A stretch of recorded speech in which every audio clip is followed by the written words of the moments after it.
केंद्र सरकार ने 8वें वेतन आयोग के टर्म्स ऑफ रेफरेंस को मंजूरी दे दी है। अब देखना यह है कि कितना वेतन बढ़ता है और कितना पेंशन बढ़ता है सरकारी कर्मचारियों के।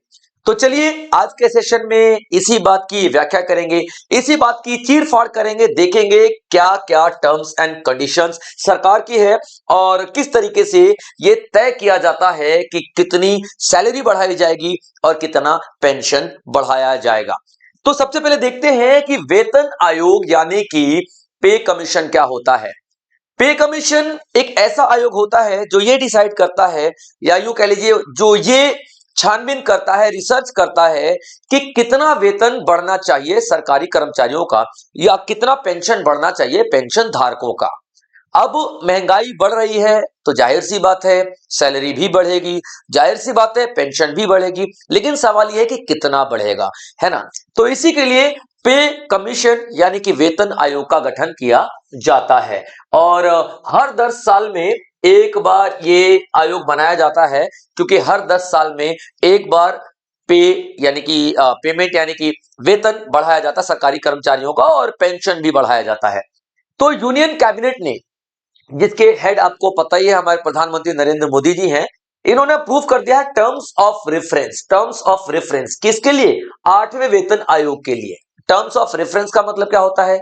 आप यानी कि आयोग को क्या कह रही है केंद्र सरकार कि आप जब भी डिसाइड करो कि कितनी सैलरी बढ़नी चाहिए, कितना पेंशन बढ़ना चाहिए, तो आपको किन किन बातों का ध्यान रखना है, उसे हम लोग क्या बोलते हैं? Terms of reference. तो 8वें पे कमीशन को टर्म्स ऑफ रेफरेंस दे दिया गया है हमारी सरकार के द्वारा और यह बनाई जाती है ताकि सेंट्रल गवर्नमेंट के जितने भी एम्प्लॉयज हैं उनकी सैलरी को रिवाइज किया जा सके।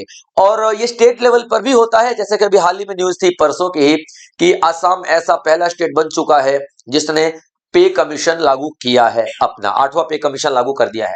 अब देखिए इसमें क्या क्या रिवाइज किए जाते हैं। तो सैलरीज यानी कि तनख्वाह, अलावेंस, अलावेंस का मतलब क्या होता है? आपकी सैलरी के अलावा बहुत कुछ मिलता है, जैसे कि डीए मिलता है, महंगाई भत्ता मिलता है, टीए मिलता है, ट्रांसपोर्ट अलावेंस यानी कि आप ऑफिस के काम से यहां से वहां जब जाते हो तो आपको एक्स्ट्रा पैसा मिलता है। फील्ड अलावेंस मिलता है, जैसे कि डिफेंस में कोई ऐसा हमारा सैनिक है, सिपाही है, तो वो फील्ड में रहता है, जैसे जम्मू कश्मीर जैसे खतरनाक एरिया में रहता है तो उसको एक्स्ट्रा पैसे मिलते हैं, तो उनको हम लोग अलाउंस बोलते हैं। पेंशन की बात कर लेते हैं, तो पेंशन में भी जितने भी हमारे कर्मचारी जो रिटायर हो चुके हैं उनकी पेंशन को बढ़ा दिया जाएगा और ये सब कुछ हमारी केंद्र सरकार यानी कि यूनियन कैबिनेट क्या करेगी? अप्रूव करेगी। ठीक है बच्चों, चलिए आगे देखते हैं।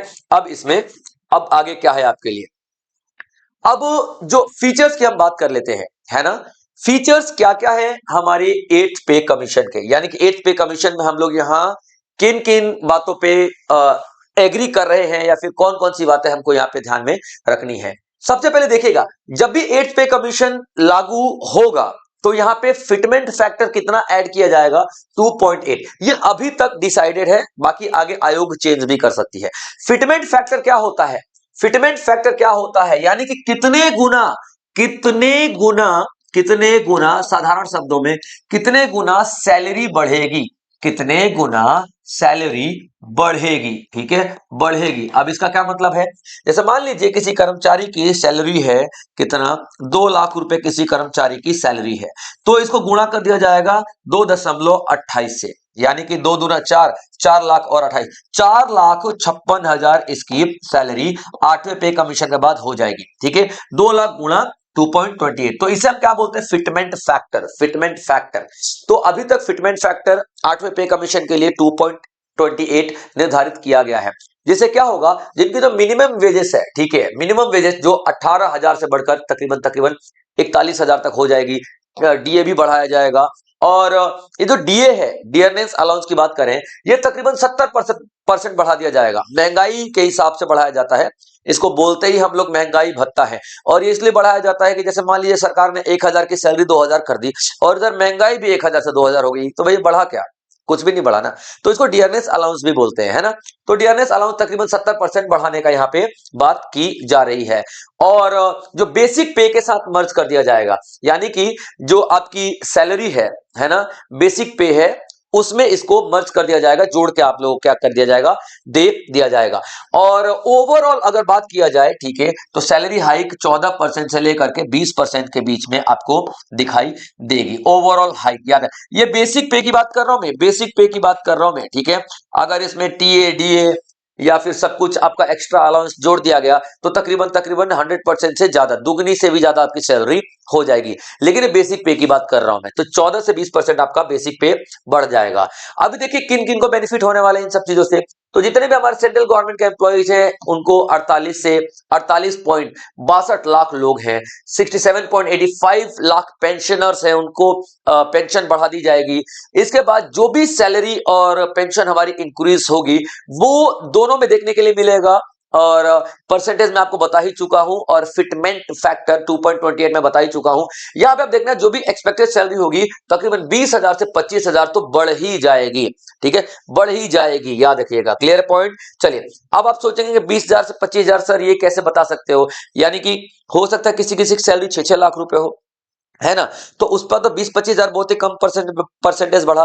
ठीक है, तो बच्चों मैं ये बता रहा हूं कि ऑन एन एवरेज छोटे जो मिनिमम लेवल के जो एम्प्लॉइज है ना उनकी इतनी तो बढ़ ही जाएगी, ठीक है। या फिर ओवरऑल मैं आपको बता ही चुका हूं कि 2.28 से मल्टीप्लाई कर लेना, 2.28 से मल्टीप्लाई कर लेना, उतनी सैलरी आपकी बढ़ जाएगी। अभी देखिए क्या क्या चेंज किए गए हैं, अभी पेंशन से रिलेटेड क्या क्या चेंजेस किए गए हैं, पेंशन से रिलेटेड क्या क्या चेंजेस किए गए हैं। देखिए मिनिमम जो पेंशन 9,000 है ना, ठीक है, वो तकरीबन तकरीबन बढ़ के 20,500 से लेकर के 25,740 रुपए तक हो जाएगी। और अभी ये जो नेशनल पेमेंट सिस्टम है, नेशनल पेंशन सिस्टम है और यूनिफाइड पेंशन सिस्टम है, इसमें भी चेंजेस होंगे, इसमें भी अभी चेंजेस होंगे। अब चेंजेस क्यों होंगे, जो आयोग है ना अभी बनाया गया है, ठीक है, आयोग बनाया गया है और इसको रिकमेंडेशन, ठीक है, ये रिकमेंडेशन यानी कि अपनी सिफारिशें देगा 18 महीने बाद, ठीक है, 18 महीने बाद क्या देगा, सिफारिशें देगा, याद रखना। तो जो जो सिफारिश देगा ना उसके आधार पर हम लोग एनपीएस और यूपीएस यानी कि नेशनल पेंशन सिस्टम और यूनिफाइड पेंशन सिस्टम को हम लोग चेंज करेंगे, जैसा भी हमें आयोग ऐसा सलाह मशवरा देगा।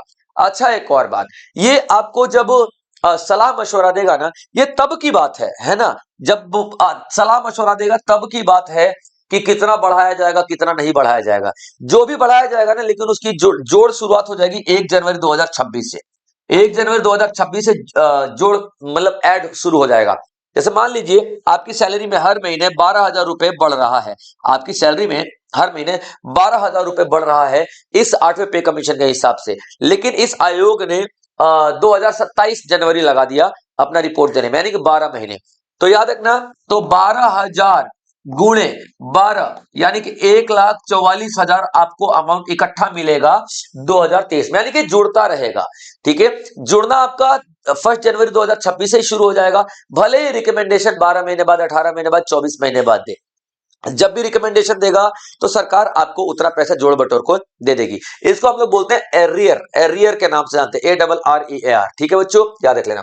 तो पे कमीशन जो है, ठीक है, जैसे कि मैं आप पहले भी बता चुका हूं वही सारी चीजें यहाँ पे लिखी हुई हैं कि पे कमीशन बनाया जाता है केंद्र सरकार के द्वारा, जो कि हमारे रिटायर्ड जो हमारे एम्प्लॉयज हैं वो हो गए, या फिर हमारे जो पेंशन धारक हैं और जो काम कर रहे हैं ऑलरेडी, उनकी सैलरी और पेंशन को यहाँ पे रिवाइज किया जाता है। किस बेस पे, महंगाई को ध्यान में रखा जाता है करते हुए, इकोनॉमिक कंडीशंस यानी कि वो हमारे देश की इकोनॉमिक हालत क्या है, आर्थिक हालत कैसी है, मार्केट में जो रेट क्या चल रहा है सैलरी वगैरह का, कहीं पता लग रहा है हम 2% सैलरी बढ़ा रहे हैं और मार्केट में तो 20-20% बढ़ रहा है, सब कुछ को ध्यान में रखकर, ठीक है, फेयर और यूनिफॉर्म पे स्ट्रक्चर दिया जाता है। यानी कि फेयर का मतलब ऐसा ना किसी डिपार्टमेंट के साथ भेदभाव किया जाए और किसी डिपार्टमेंट के साथ भेदभाव नहीं किया जाए, ठीक है, किसी को बहुत अच्छा किया जाए किसी डिपार्टमेंट के साथ और किसी डिपार्टमेंट के साथ बहुत खराब किया जाए, ऐसा नहीं होना चाहिए, ठीक है। तो inflation, economic condition, market wages और जो फेयर यूनिफॉर्म एंड पे स्ट्रक्चर इन पब्लिक सर्विसेज, इन सबको ध्यान में रख करके पेमेंट डिसाइड किया जाता है और पेंशन डिसाइड किया जाता है, ठीक है। अभी देख लेते हैं क्या कानूनी तौर पर यह वैध है, ठीक है। तो देखिए ये एक लीगल बॉडी नहीं है, ये एक लीगल बॉडी नहीं है पे कमीशन, ठीक है, लीगल बॉडी नहीं है, यानी कि ये सिर्फ और सिर्फ क्या देगा, सलाह देगा, सलाह देगा, किसको सलाह देगा, तो यहाँ पे सरकार को सलाह देगा। क्या देगा? ये सलाह देगा सरकार को, याद रख लेना, ठीक है। सरकार बाध्य नहीं है, गवर्नमेंट जो है ना, गवर्नमेंट, ठीक है, बाध्य नहीं है कि भाई तुम्हारी बात माने ही नहीं है, उसकी मर्जी, सरकार की मर्जी, बात माने या ना माने, ठीक है। यानी कि लीगली कोई बाउंडेशन नहीं है सरकार के ऊपर कि इस कमीशन की बात माने। हाँ, आमतौर पे सरकार मान ही लेती है इनकी बात, क्योंकि अच्छे रिकमेंडेशन दे देते हैं।